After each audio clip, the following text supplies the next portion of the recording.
Hello and welcome to the Mixtape podcast, where every week I take a deep dive into my guests' musical influences and inspirations by asking them to make up an imaginary mixtape. They'll have 6 track choices and they'll have to pick from categories including their favourite cover version, a song they wish they could play to their 18-year-old selves, a song for a romantic interest, and a song they sing in the car or the shower. If you're enjoying these episodes, then please feel free to go to the top of the page, rate the podcast 5 stars, or give us a follow on social media at the Mixtape Podcast and Radio Show. And you can discover over 100 archive episodes just by visiting themixtapepodcast.com. Thank you so much for listening, and I hope you enjoy this week's episode. Hello and welcome to this week's Mixtape. And this week on the show, it is an absolute pleasure to be chatting to Swanee. How are you, mate? I'm very good, thank you. How are you? Very well, thanks. Very well, thanks. I just come back from a bit of a holiday, so I'm very well rested. Lucky man. Ready to go. Okay, we're here to talk about Believe. Yes. Which is your new album of duets, cover versions. I think there's a couple of original tracks on there as well. That's out now on CD and vinyl. You can grab that through, I think it's songland.com.au. I think I did see JB's have got some signed JB's CDs. got it. You can get it from johnswan.net.au as well. So the album, you're covering artists like Bob Dylan, Stevie Wonder, Curtis Mayfield, Sam Cooke, Delaney and Bonnie, and your duet guests are like a who's who of Australian sort of music royalty. First thing I wanted to ask you, John, was like, how did you go about approaching all those amazing people? You know what? I was lying in bed watching the football. I was watching Matildas playing soccer. Great stuff. Okay, yeah. And I was thinking about, at 73, you get to that point where you start thinking about what I've done, what do I want to do, what's on the bucket list, and what am I capable of doing? And I've never been somebody that can lie down and just copy. So I needed to get a goal. So I thought, I'm going to record with my 2 brothers because Jim's so busy, he can't take time out. He would love to take time out and do an album for the family, but he's doing this non-stop working. I don't know how he does it. I've got no idea. His whole family's the same. Jackie's the same. He just graduated from Berkeley University in the States. He daxed it. Classical piano and drums. Mahalia's doing Jesus Christ Superstar, the Mahalia band's soul band, and plus all these other. She too manages them and manages them. Wow.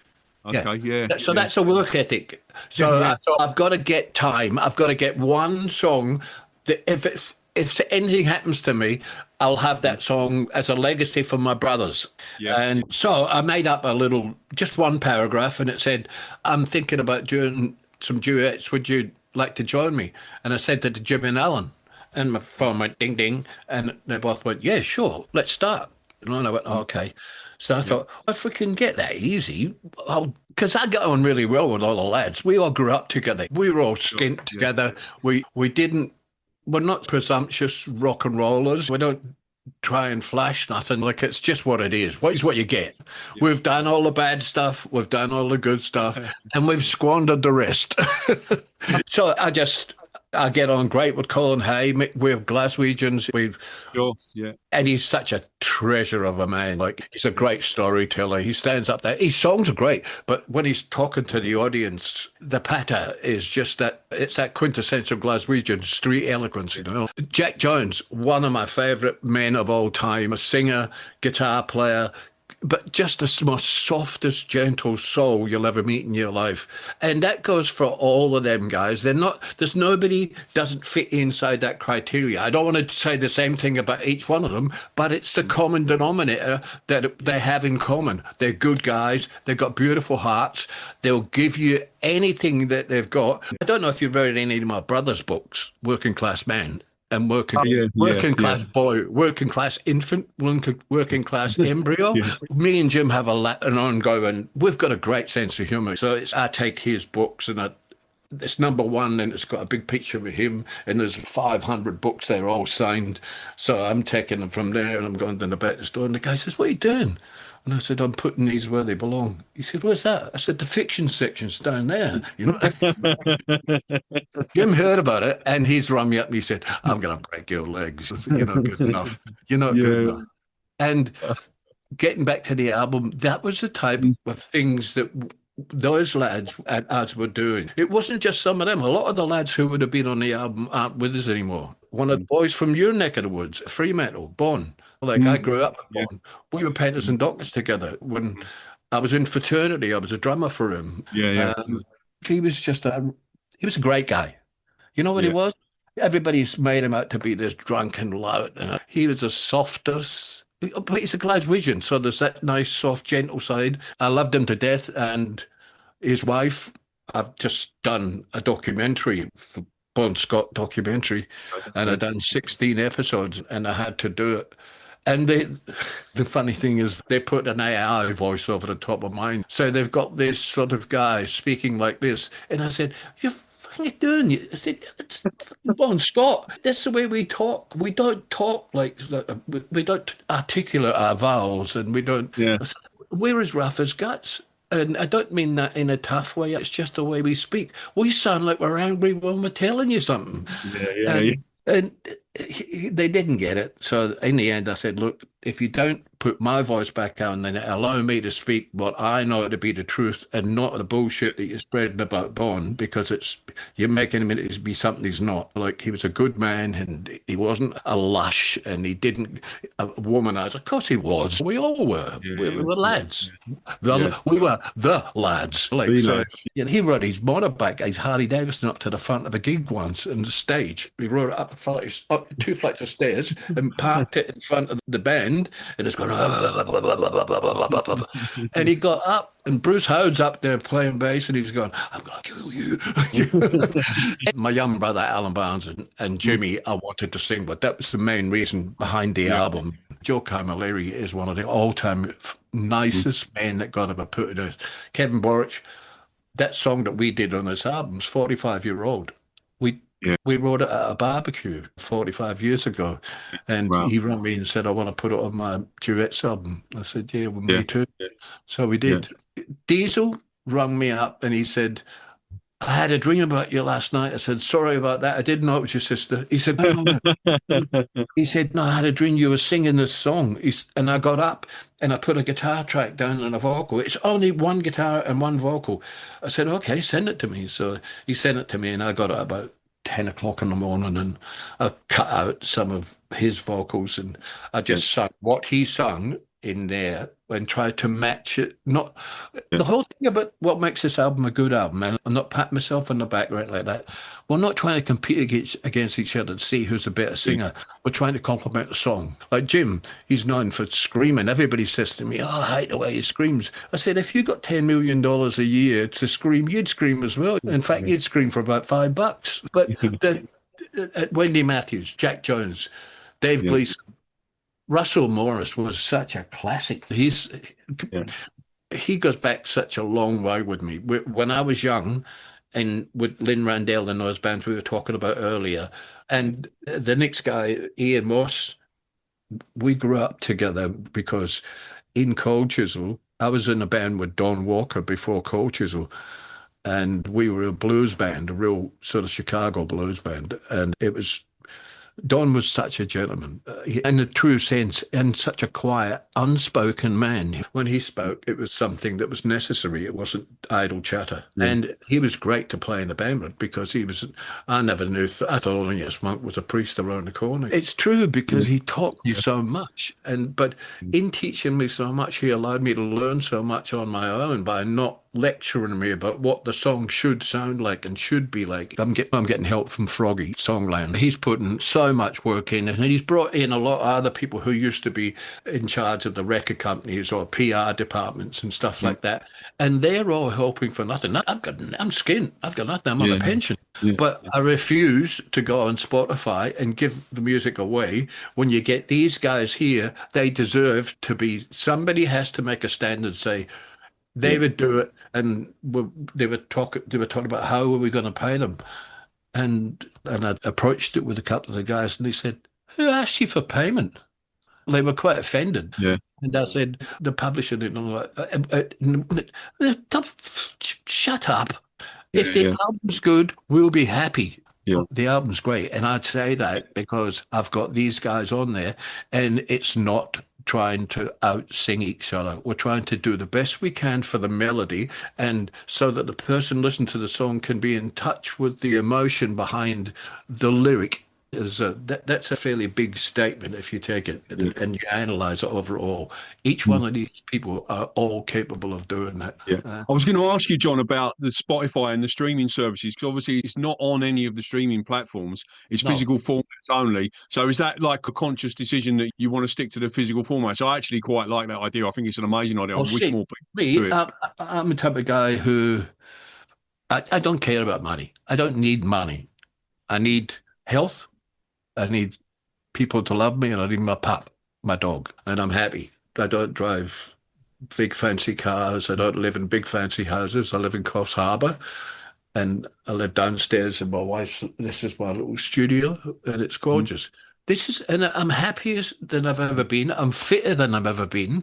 And the main thing is I wake up smelling coffee or flowers.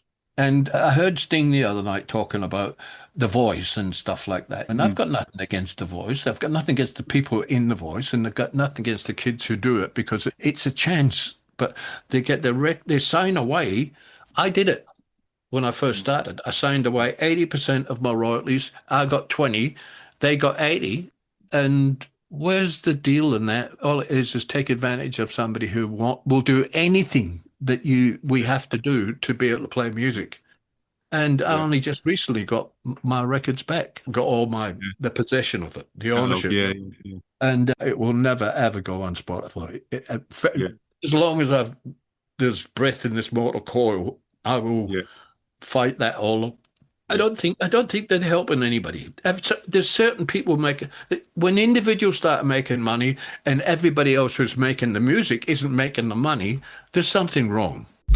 You're listening to the Mixtape.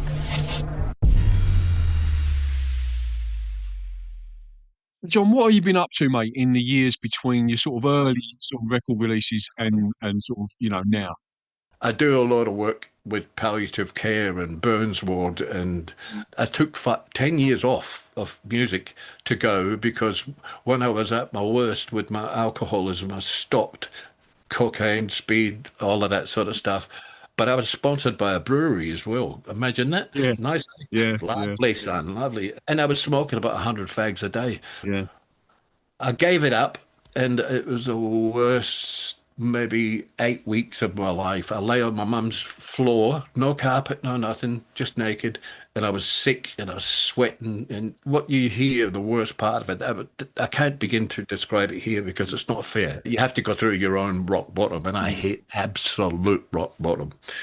And when I finally came out, I started, a couple of the other guys were having a hard time, and I started giving them a hand, and it helped me inside. Something inside me got some semblance of everything I did in my life was self-sabotage. Nobody else brought me down. I brought me down. So it was the more I helped, the more it made me feel I had some good in the world. It was a place for me, because there was no place for a drunk and a cocaine. As soon as I started to get hits, the actors come. The models come. I had a nice big boat on the harbour, and it's parked next to it, and it's got in excesses, and it's full of girls every night. So you can imagine the sort of crap that was going on there. But as soon as you drop off the charts, boom, they're gone. Yeah. So I get a call from this girl, and she says, my husband's a massive fan. Can you come around and have a coffee with him? And I said, yeah, sure. Where do you live? And she said, no, he's in hospital. And I said, oh, that's sad. Where is he? She says, palliative care, St Andrews in Adelaide. And I went, all right, Dan. All right. So I grabbed my guitar and I went in there, and when I seen him, he was yellow and he had his no hair because cancer had riddled his body. And she said, what can we do? And I said, I tell you what, you take the kids, because they had 6 kids under 10. Wow. Yeah. They just met. She had 3 kids and he had 3 kids, and they were the same age, beautiful couple. And he's a pilot, so he's not doing bad. And I'm sitting there looking at him, and I says, okay, let's get to the bottom of it. first of all, you have to be honest. How are you feeling yourself? He said, oh, thank Christ you asked me that. He said, because I'm sick to death of trying to put a facade on. Anyway, it's 6 o'clock that night. I'm driving towards the burns ward and the cancer ward where the girls used to get their chemo. And I used to go in there and sit and play Cold Chisel songs for them. And it's a big ward of women, and the nurses are there, and they're that you can see the pain the chemo's causing them. And I was really touched. So I was singing softer because I know that chemo, you get a bad headache, you feel nauseous, you feel like shit. And anyway, this girl says, Swanee. I said, what? She said, can you do me a favor? I said, yeah, sure. She said, sing properly. We don't want to be bloody... you're feeling sorry for us. We want you to sing to us so that we can get amongst it and get. And I went, you're on. So I did When the War Is Over and a couple of other things, like a couple of the songs that were on the album I did. And they were wonderful because with that reaction, that was what I needed to know that people want music when they're at their lowest part. It brings them to a good path. And I swear to God, it wasn't me, and it's not because I'm a good guy. It's because of the music, and the music enables me to do something for somebody else. I kept getting a bit more successful, and then I would fall away again and get more successful and fall away. And it got to the point where I needed to straighten up my act, get myself together. So I stopped completely, cold turkey on the same day. So I used to meet Angus's sister, Margaret, and we would have coffee, and she'd take me back to her place and I had a pot of soup, Scottish soup with a big ham hocks and all that. And Malcolm and Angus and George was there. George is my mentor. Like from the Easy Beats, they were big. When I was young, they were big, but he always had good things to say to me. And we would roll up at a gig, and I didn't have a drum kit for the first 20 years. That shows you how, I was skint. Yeah. And he would organise for me to have a kit. You use that one. Snowy, let him use your kit. Or Twilight, talk to go get Glenn to organise a drum kit for you. So I'd go in there and say, we've got to do a sound check. And the guy said, you use my drum kit, so that I didn't have to feel like I had to ask. You know what I mean? Yeah. That's the calibre of these men. This is The Mixtape. The Mixtape is brought to you in association with Giglist. Giglist is your one-stop shop for all your live events. If you're looking to get out and experience some live music, you can filter by artist, venue, suburb or date. If you are an artist, it will take you less than a minute to list your gig for free on the website. The Mixtape brought to you in association with Giglist. Gigs in a list. All right, mixtape track choices, John. So track one of your mixtape, if you were putting on a track to grab attention and kick it off in good style, what would be your track one attention grabber, mate? I was going to say Manic Depression by Jimi Hendrix, but I went away from there because I started to look at what I was watching grow, because at this point I had already got the love for all of these other guys, the Gary Moores and people like that. But I watched how Clapton made things like White Room with Jack Bruce, and they were pop hits which sounded like music I like. That's pop that I can take. Yeah. Attention grabber, I think when I first heard White Room, I thought, wow. Track two, John, of your mixtape. What is a song you sing on your own in the car or the shower? There's a few, but this was the hardest thing I've done in months, was to get those 6 bloody answers for you, because I wanted to keep it where we could make it so that it's not intellectually clever. I could go for the Mahavishnu Orchestra and all that, but this is stuff that touched my heart. They touch it too, but in a different sense. So Procol Harum, I still to this day think are a great band. Watershed Appeal is one of the old-time classics. All right, John, track 3 of your mixtape, and this is a very popular choice in this category. What is your favourite cover version, mate? I don't know about my favourite, but I certainly know who knocked it out of the park. 100%, mate. Yeah. Bob Dylan song, All Along the Watchtower. I was never a Bob Dylan fan. I hated him. I thought he's the worst singer God ever put on earth. And I wasn't listening to the poetry. I wasn't listening to Bob Dylan. I was listening to the voice. Typical, my ego getting in the way. And I listened to him singing it, and then I heard Bob Dylan, Jimi Hendrix playing it one night, and I just went, oh, for Christ's sake, this is crazy. So Fraternity, Bon Scott's band, we started doing it. Cool. Yeah, it was just, and they were the early days, mate, because people over here weren't playing that stuff at that time. I've got Johnny Winter doing a whole pile of Bob Dylan songs, and Johnny Winter is another one of those guys that I loved touring with, because getting to support them, they wake him up with something, like they put him asleep with something, but all he cares about is getting up on stage and playing. And they had great big spoons. They had a guy behind the Marshall. He's standing behind the Marshall, and he's got a sort of Coke spoon like this, and he'd come back, and because he's blind, he's got white powder all over. He's gone, and he said, "What?" He said, "I feel like there's somebody down the front there." I said, "It's me." He said, "Who are you?" I said, "I'm the guy in the support band." He goes, "Oh, you're Scottish geezer?" I said, "Yeah." And he said, "What do you want to hear?" I said, "Oh, be careful with the fool." He went, "Oh, man." He said, "Me and you's going to get on okay." He said, "I'll see you for a drink after." And he played it. But I was for a second just talking to the real Johnny Winter, "Oh, yeah, I'll do that for you." Track 4, John, of your mixtape. What is a song you wished you could play to your 18-year-old self? Oh, God.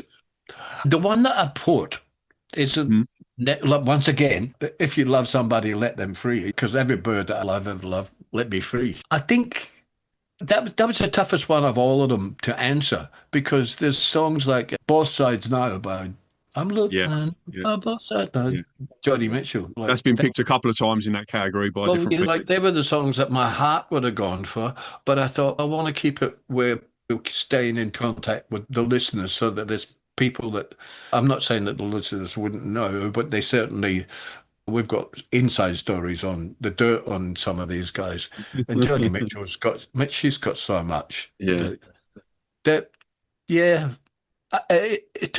you love somebody, you can take Sting and Dominic Morrison, I think his name is, just him and the guitar. Great guitarist. I'm studying at the moment. It's driving me nuts. I've got autistic kids here. I teach them, and so I'm teaching them Sting songs. And they all want to learn heavy metal, and I'm saying that, but they're bloody good at it, mate, because what they do is they take their autism and they put it in a little hole, and they climb in there, and that's their spot. They're great at it. So now what they're doing, I started an autistic foundation. It's going to be run by autistic people. Radio station's going to be autistic people. The people who put the songs to air are autistic, and they're going to interview autistic musicians. That's my dream.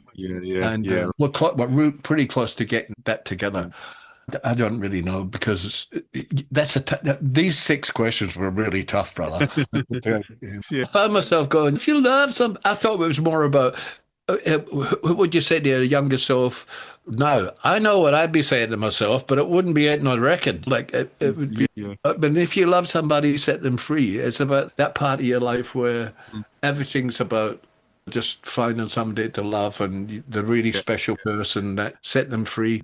So let's get into track 5 of your mixtape, John. If you were making up a mixtape for a romantic interest, you want to let someone know you're keen on them, what would you choose for that, mate? What track would you put on there? See, most of the birds in my day were all English. They were all migrants, and we all lived in the one suburbs together. And so Eloise was always a real special one, because when it breaks down in the middle, my Eloisa, I love to please, I love to care when she's not there. I think that one's pretty real, because I do love that, but I also love so many other songs from that era. You could pick, there's some songs that, oh Christ, it's the same old thing. How do you put these songs into a category like this? This is the hardest thing I've had to do. It wasn't so much doing it. I've been doing interviews all weekend and doing things for the charities and stuff like that, making film clips.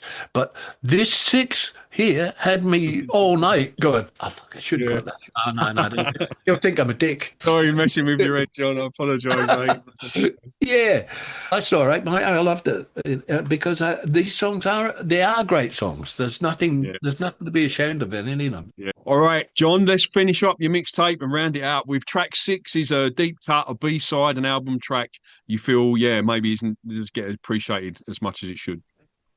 Oh, Jesus. See, there's, once again, what are you doing me, my son? I think Penny Lane, The B-side to Strawberry Strawberry Fields Fields, was, because there's a song, pick out a song. Which one's going to be the B-side? Who picks that?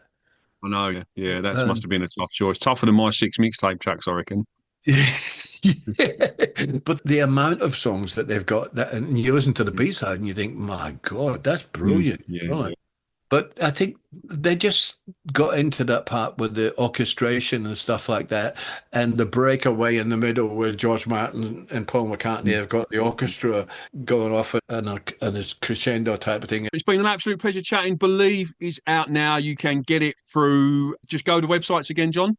Yeah, johnswan.net.au, Songland over in Canberra, and JB Hi-Fi. Yep, awesome. If not, go into your indie store and just order it and say, hey, get it in. Yeah, if you're in Perth, for Perth people, I know Midland Records offer that service, and so do Rhubarb Records as well. Fantastic. Nice. Thanks, John. Absolute pleasure, mate. Take care, buddy. All the buddy. best, my friend. Cheers. See you, mate. Bye-bye. Thank you so much for listening to the Mixtape podcast. If you've enjoyed this episode, don't forget to go to the top of the page and rate it 5 stars, or give us a like or follow on social media at the Mixtape podcast and radio show. Don't forget, there's over 100 archive episodes just waiting to be discovered, and all you need to do is visit themixtapepodcast.com. Thank you so much for listening. Until next time.